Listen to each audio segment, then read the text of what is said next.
Hi, I'm Richard Maraj, Senior Minister at Unity of Phoenix Spiritual Center, and I want to thank you for visiting our website and for tuning in to today's message.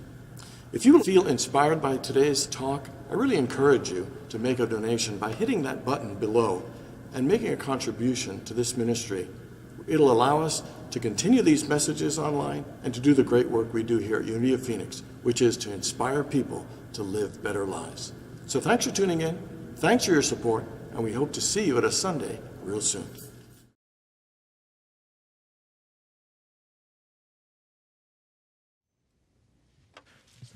Thanks, Blake. Morning again, everyone.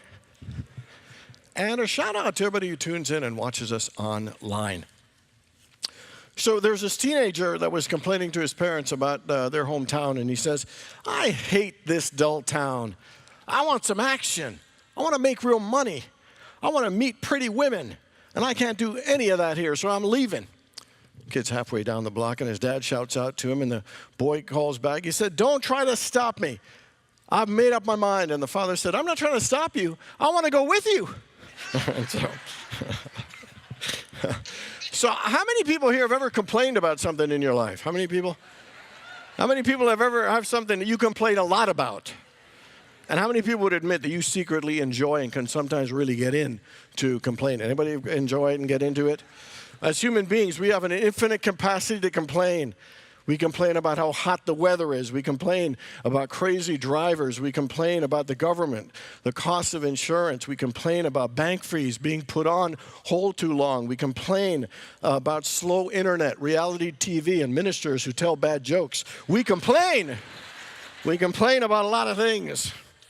Kind of reminds me of this woman who was dining out, and she was complaining about how cold it was in the restaurant and asked the waiter to turn down the air conditioning. A couple minutes later, she's fanning herself because she's so hot, calls the waiter over and says, hey, can you turn the air conditioning up? And this goes on, her complaining back and forth. And then some guy at the next table calls the waiter over and says, she must be driving you crazy, complaining like that, making you turn the air conditioning up and down. And the guy says, no, it's not driving me crazy at all. In fact, she's driving herself crazy. We don't even have air conditioning. And so, all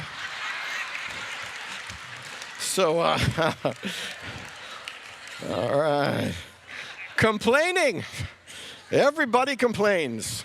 You know, and sometimes we have fun complaining. Sometimes we think it's funny complaining. Sometimes we are good at complaining and enjoy complaining. But the truth is that complaining has a more detrimental impact on our lives than we realize.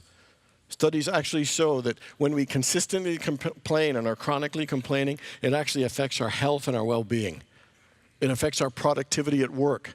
It affects our happiness, our attitude, our outlook, and particularly all levels of our relationships. You know, we complain so much that it becomes a habit and we don't even realize that we're doing it. That we literally think to ourselves, I'm just observing the facts of life. When the truth is, when we are complaining, we are actually judging and we are creating and making stuff up. You know, another thing we do with complaining, that we're so steeped in complaining, it's one of the ways we reach out and make connections with people. You know, like, oh, this weather's so lousy, or, you know, my allergies are horrible, or my God, when are those suns, the Phoenix suns, ever going to get better? We kind of reach out like that and just complain about something, and it is amazing.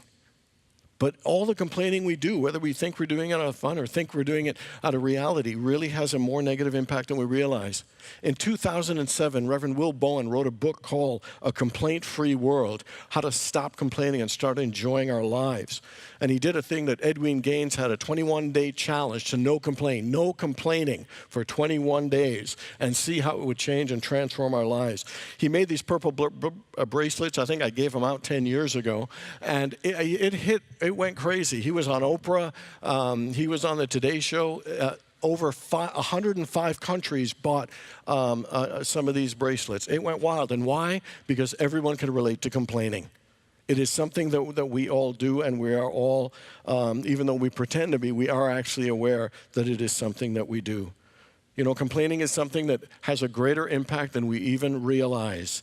And so one of the things that Will realized and noticed with all the complaint stuff, there is one particular area we complain about more than any others, and that is that we complain about other people. I want you to think about the areas of life that you're struggling with, have your most frustration and difficulty in. And I would guess at least one of those top ones that you're having a challenge with includes other people. In our lives, we complain about our boss, we complain about our coworkers, we complain about our neighbors, we complain about our exes, we complain about our spouses, our partners, our children, our parents. You know, we can complain about our families. Sometimes we complain about groups of people. You know, we can, countries, religions. I even saw on Facebook they had a thing, and the article said, this is exactly what's wrong with this generation. It was complaining about an entire generation. It is amazing how much we complain. And complaining is not only detrimental, but to complain in the area of people is challenging because life is about relationship. The most joy and fulfillment we feel in life is through a relationship. The most pain we feel is through a relationship. The most happiness and emptiness all comes through a relationship. Because the truth of the matter is, every one of us is here to love. Every one of us wants love. And in the areas of relationship, that's how we experience love. And to add complaining into relationships actually is detrimental and damages those relationships. I believe that the quality of our lives is directly related to the quality of our relationships. In 1938, they did a study of happy couples and unhappy couples, and the factor that was the difference between happy and unhappy was how much nagging, criticism, arguing, and complaining goes on in the relationship. It is amazing how complaining can drain the life and joy out of relationships. Why? Because complaining is about focusing on the negatives, focusing on the worst, focusing on what we don't like, focusing on what we don't want, focusing on what we don't enjoy by judging, by criticizing, by condemning, and continually repeating thoughts of these negativity. And we all know by spiritual law, by the law of attraction, the law of cause and effect, when we keep putting out that energy of complaining, and that's not good enough, and you're not good enough, and I wish that was different, and you were different, and all the things that we don't like, we tend to attract even more of those very same things. There isn't any area where our relationships with people doesn't have a positive impact. In a book called A Millionaire Mind, Thomas Stanley asked 1,000 self-made millionaires, what was the number one factor to increasing your wealth?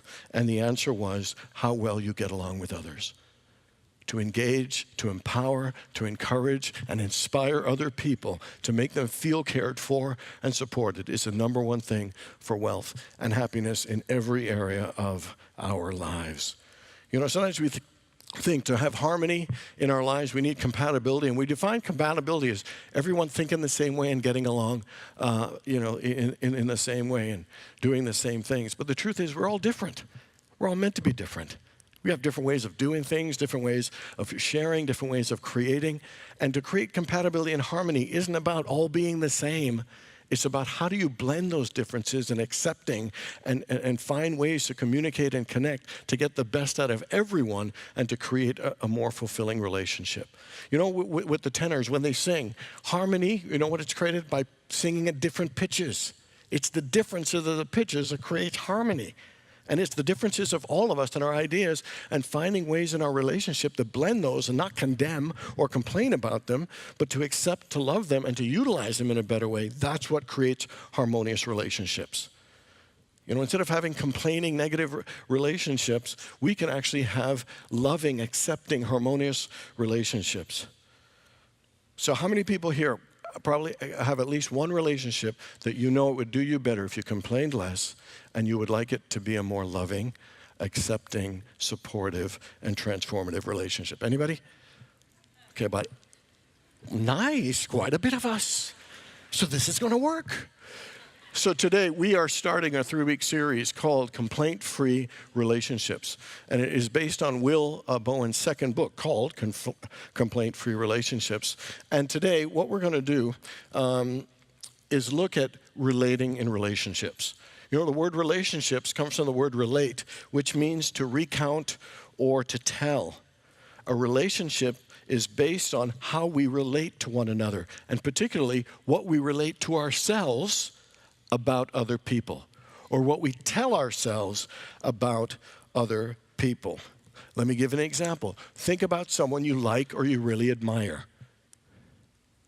Now, what do you tell yourself about that person? How would you describe them? You know, maybe you describe them as being nice, kind, positive, you know, spiritual, brilliant, clever, fun, funny, has a good attitude. Now, think about someone that kind of you don't like, who kind of irritates you a little bit. Now, what do you tell yourself about that person? They're rude, they're selfish, they're dishonest, they're unkind, they're inconsiderate.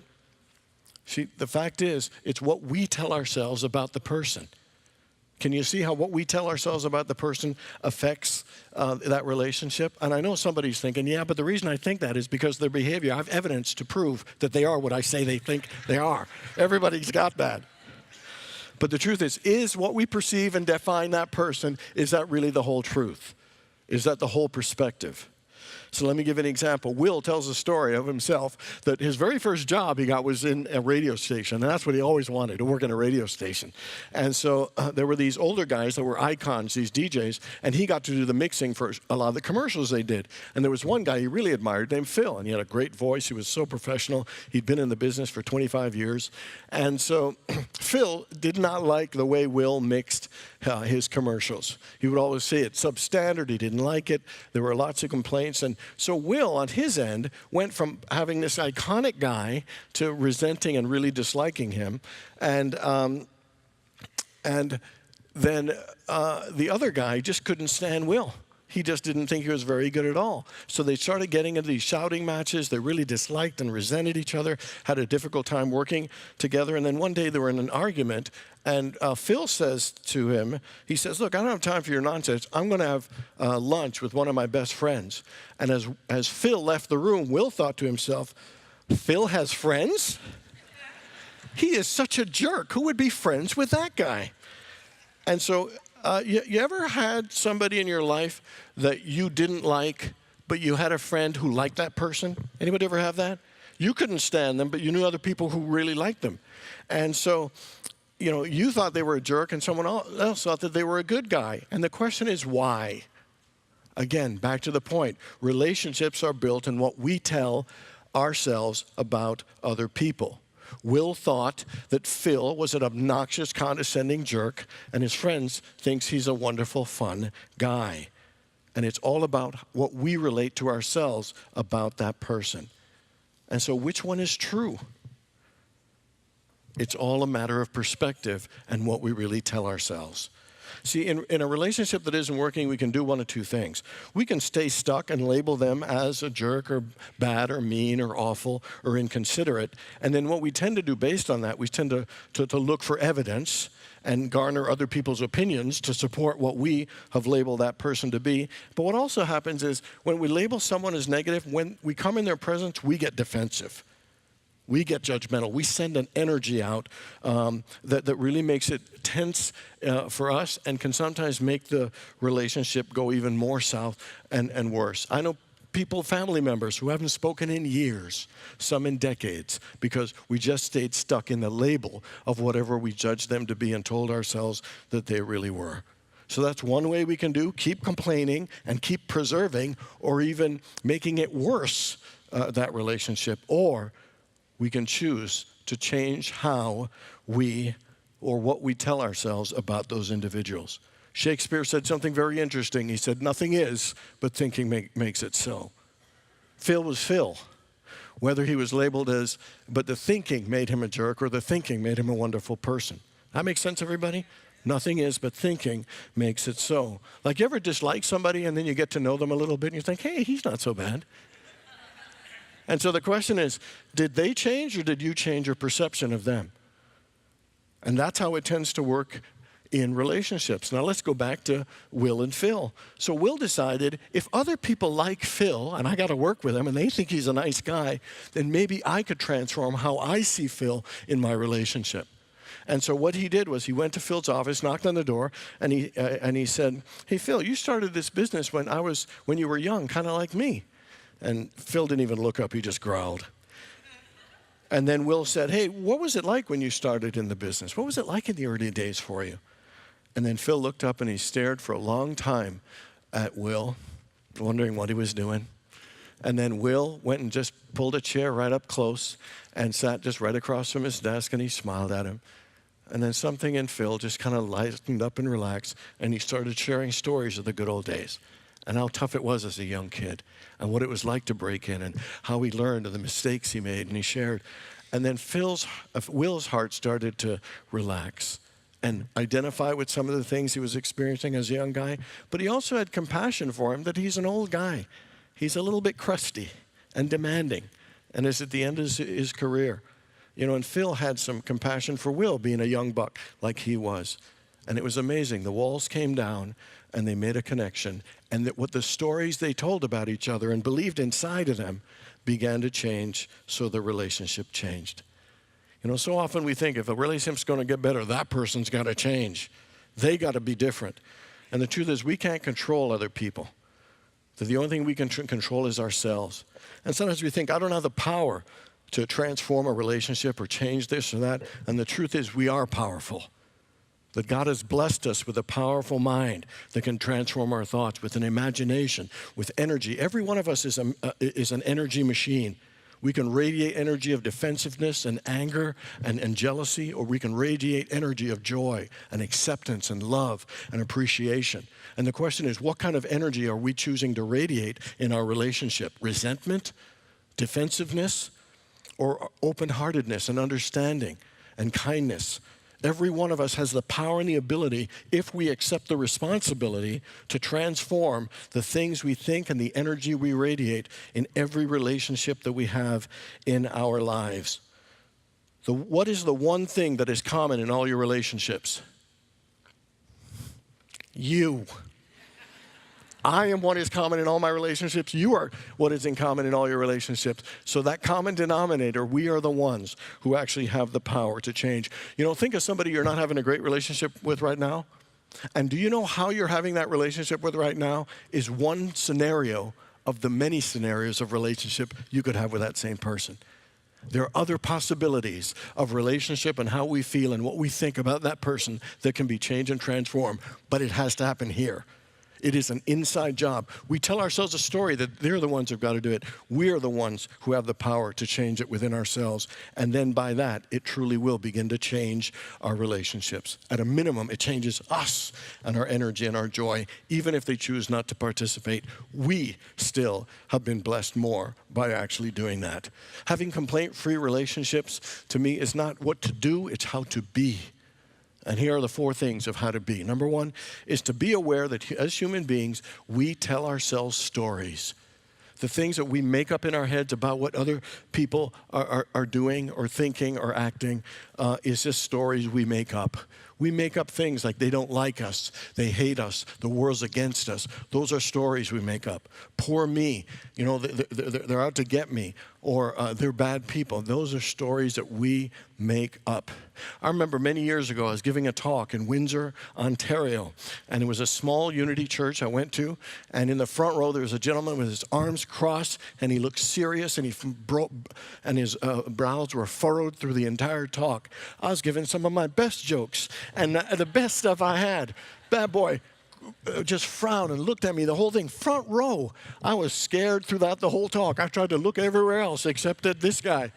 Then at the end of the service, people are coming through to shake hands. This guy's coming. My heart starts racing. And he comes, big smile. He said, "That's the best talk I ever heard." And I thought, my God, man, you tortured me for 20 minutes.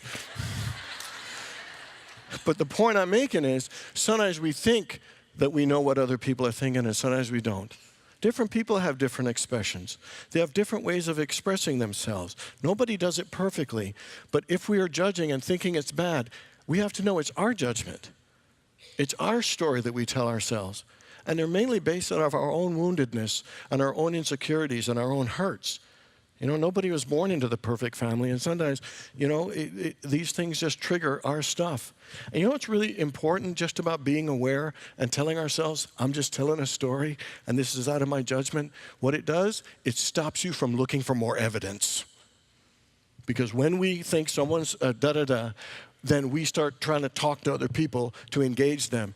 And so being aware, at a minimum, it makes us aware that we tell stories, but it stops us from making it deeper by trying to engage other people and looking for evidence. Second one is we got to be willing to ask the question, what am I telling myself about that person? Because in the middle of a conflict, we need to sometimes stop and ask ourselves the question, what story am I telling about this person? They don't really care, they're unkind, they're arrogant, or they're trying to hurt me. Because many of the times this is not true. But what asking the question and being aware of it is, it actually gives you an opportunity to consciously choose something else. To consciously choose to have a more positive thought than they're mean or they're unkind. Because when you ask yourself, are they really? No, they may have said something that's way, but that's not the definition of who they are. That even realizing they're a child of God who may not be acting in the best way, it helps catch ourselves when we say, what's the story I'm telling about them? What am I telling about them? And then to realize that isn't true, that they're actually a child of God. And then the third one is to be compassionate. Will tells a story that he loved going to movies, and he liked going to movies during the day when nobody was there, or as few people as possible. He loved sitting by himself and watching a movie. So he goes into this movie one afternoon, and the theater's empty, and he's happy as ever, and he sits in the middle. Then a couple comes in, and of all the places they could sit, they sit directly behind Will. And through the movie, they're talking. And it is driving him nuts. And he admits he was one of those guys that if people talk in a movie, he would not only shush them, he would do a couple of shushes, but then he'd turn around and say something. And he wanted to transform this behavior.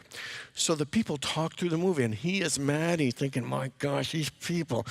And then at the end of the movie, he gets up, and as they're walking, he turns and he sees it's an elderly couple.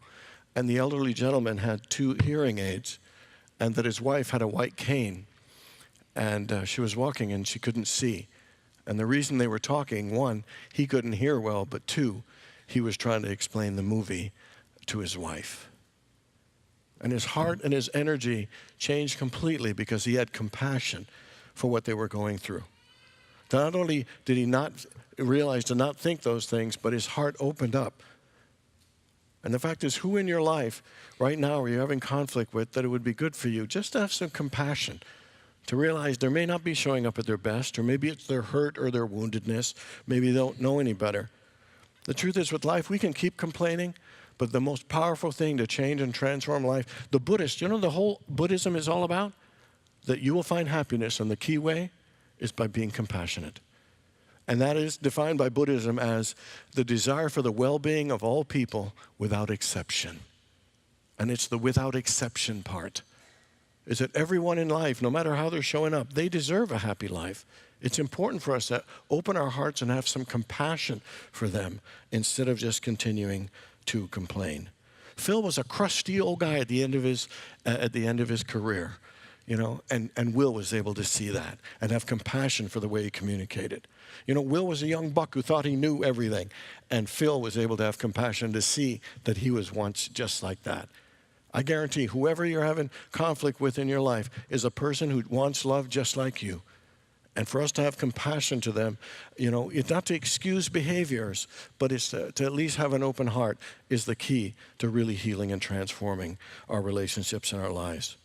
And the fourth one is to be willing to put them on our nice list. Many of us, we're all like Santa Claus. You're making a list and checking it twice, finding out who's naughty and nice. And so there are a lot on our naughty list. We don't want to engage with them. But one thing that Will says is that one of the major causal factors in a relationship is what we project on other people, and particularly the energy that we radiate towards people. Because if you dislike someone, there's certain energy that put off. And he said, well, just pretend that the person is the top of your nice list. So how would you treat them, or what energy would you feel if they were on the top of your nice list? And he said to even begin to appreciate or acknowledge or admire something that they do well, even to smile and just radiate some positive energy without even saying a word. Just changing it in yourself will not only change you, but it will open the door for better communication and better sharing, more intimacy, and more understanding of one another. Thich Nhat Hanh, the great Buddhist monk and author, wrote this: when you plant lettuce, If it doesn't grow, you don't blame the lettuce. You look for reason why it's not doing well. It might need fertilizer, more water, or less sun. You never blame the lettuce. Yet when we have problems with our families and friends in our relationships, we blame the lettuce. We blame the other people. But instead of blaming or complaining, if we would just look at it and say, what would I need to do to take better care of this, then that relationship will grow well, just like the lettuce. Relationships aren't easy. They're tough. They're tricky. They challenge our capacity to love and to have compassion. And we have two choices. We can continue to complain and whine and moan about them and drive ourselves crazy, reduce our health and our joy and our happiness, and stop those relationships from going any further or deeper. Or we can choose to change the stories that we tell ourselves by being aware that we tell stories, by being willing to ask what story and what thoughts am I thinking about that person, and are they really true? Being willing to be compassionate and to put that person on our nice list and radiate some greater and better energy. Every one of us is seeking love. Jesus' commandment was to love one another, and that's what we all want. We want love, to feel love and to be loved. And yet we can either choose to complain and not receive that love, or take responsibility and do our inner work, transform ourselves, and develop complaint-free relationships. God bless you all.